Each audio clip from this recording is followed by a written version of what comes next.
Welcome to Paris, aujourd'hui dans le quartier du Marais en compagnie d'Iqbal, un jeune Tunisien qui vit ici. Et avec lui, on va découvrir ses bonnes adresses de son quartier. On y va Iqbal? C'est parti, rien نمشيو.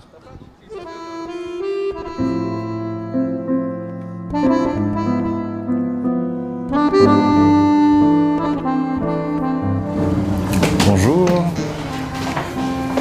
Alors là, ce qui est génial ici, c'est le chocolatier, c'est que pour ceux qui adorent les friandises, les petits chocolats, vous pouvez regarder la petite boutique, c'est juste incroyable. Ça s'appelle Mert. N'hésitez pas à venir ici, c'est vraiment génial.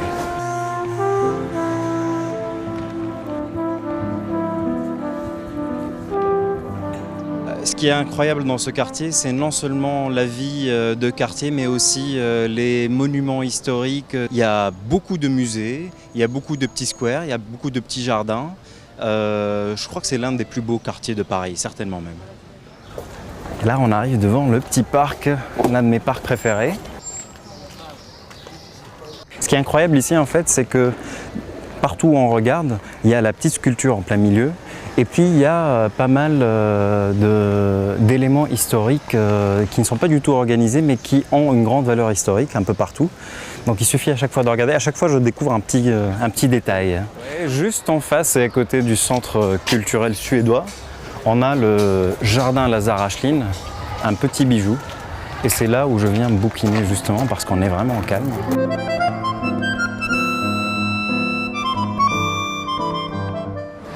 Et on va arriver petit à petit vers la rue des Rosiers, qui est selon moi l'une des plus belles rues de Paris, je pense. Oui, c'est vrai que c'est un quartier très métissé, très mélangé, où il y a pas mal de cultures qui se côtoient.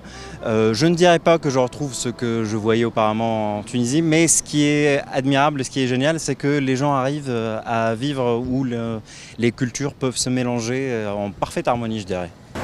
On arrive à l'une des rues emblématiques du 3e arrondissement, la rue des Francs-Bourgeois.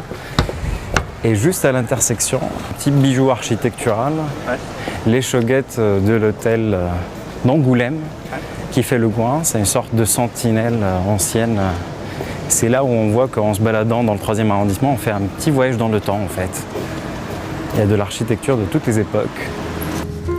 Un paysage si bien caché et dans un nuage le chef visage de mon passé.